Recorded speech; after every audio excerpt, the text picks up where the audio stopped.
Rabotai, with the Rabbi's permission, Mazal Tov again on the Siyumim from Rabbi Davido Ben Yosef Zarov. I said something this morning upstairs. I want to share with you again something very beautiful I saw from Rabbi Shimshon Pincus. He asks a very fundamental question about Sfirat OMER. We said it this morning, Rab. Usually, when a person is excited for something and he counts down, like an example of a prisoner being released or a child finishing school, usually you always count down towards the excitement. I have 50 days left to school, 50 days left till the trip, etc. Very interestingly enough, the Torah tells us that Shavuot is one of the holidays doesn't have a date. It says in the Torah, it makes it dependent on weeks. Count 7 full weeks when you leave Egypt and you will receive the Torah. It doesn't say what day of the month. It doesn't say that it's on the 6th of Sivan. So Chazal explained to us, because of the chibah, because of the love that the Jewish people had, that they're going to receive the Torah, they counted up every single day. Today is day 1, today is day 2, today is day 3. But Rabbi Pincus says it's illogical. It goes against our natural logic. Logically, when we're excited for something, we always count down. 50 days left, 40 days left, 30 days left. So if the Jewish people are excited to receive the Torah, why would they be counting up? 1 day, 2 days, that's making it look longer. If anything, it makes it look like it's a longer time away. Many people ask this question. Rabbi Pincus gives a very fundamental answer. It really changes our perspective on the days of Sfirat OMER. Rabbi Shimshon Pincus says that if you look at Chazal, they explain, why did the Jewish people exit Egypt so quickly, right? It says they didn't even have time to finish baking their bread. They had to eat the matzah that they quickly made and they ran out.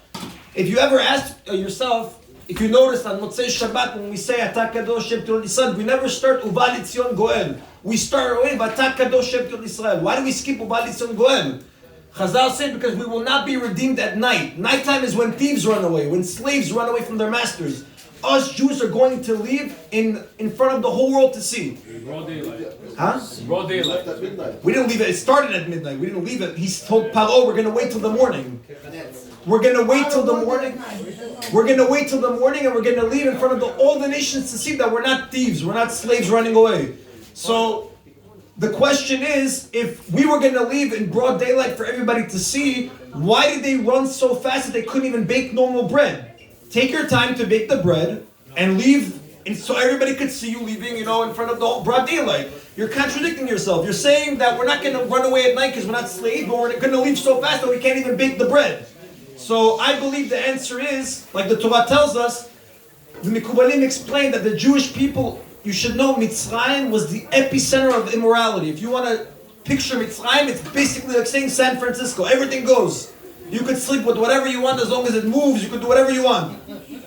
Mitzrayim was the epicenter of idolatry, of immorality, of everything wrong.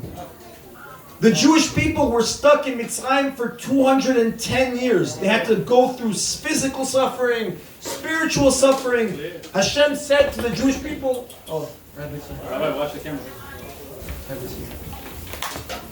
With Rabbi Walker's permission, we're going to continue. So the rabbis explained to us, the Kabbalists say that the Jewish people, being in Egypt for 210 years, they had sunk down to the 49th level of impurity, out of level 50.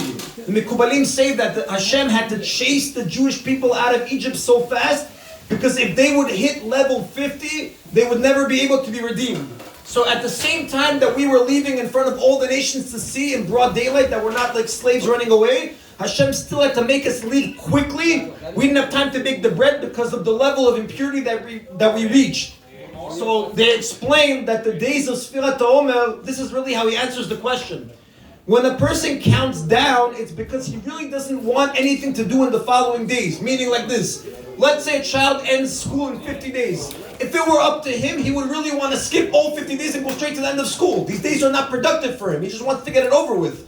But Sfirat OMER is the exact opposite. The reason we count up is because every single day was important for us actually leaving Egypt. And I'll give you the example. He says, if a person says, I'm going to give you $1 million at the end of the month, right? Most people would want to skip the month right away. I don't want to wait because every day I wait suffering. It's like another day. But if I told you I'm going to give you $10,000 every day for the rest of the month, a person would not want to skip any day. Why? Because every day gets him closer to his goal of reaching the maximum amount of money.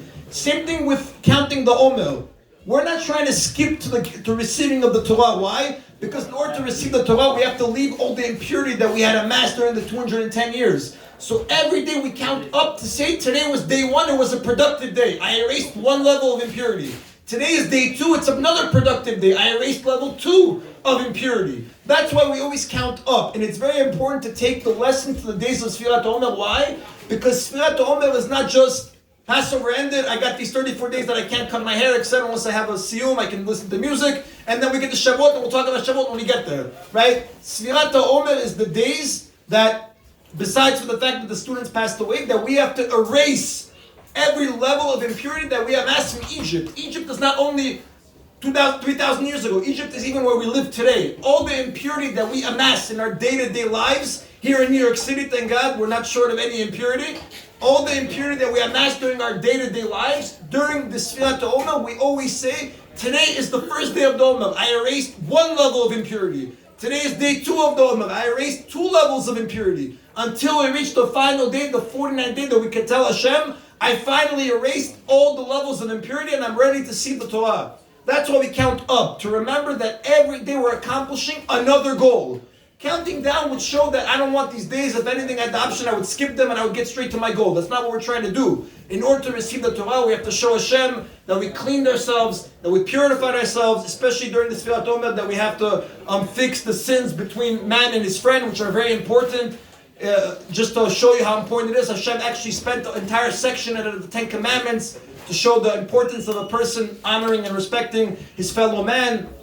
So B'ezrat Hashem, Rabotai, when we count the days of the Omer and we say, today is day 17, today is day 18, today is day 30, you have in mind, today is another day that I erased a little bit of my impurity. I won't walk by that street, I'm going to learn an extra 5 minutes, I won't look at that thing on my phone, and like this, when we get to Shavuot, we can actually tell Hashem, for 49 days, I took something every day to add to myself. Every day I erased something very tiny from my bad, and I added something good in order to become spiritual, and now I'm actually fit to receive your Klei Chemda, your Torah. And that's really, Rabotai, the days of Sfirat Omer, to amass, to accomplish the little goals, to erase levels of impurity and to gain levels of purity. When we get to Shavuot, B'ezrat Hashem, we can actually tell Hashem, look, we're ready to receive your Torah. We actually worked on ourselves during the Omer and we cleansed ourselves. Chazak Baruch Rabotai in the Siyum.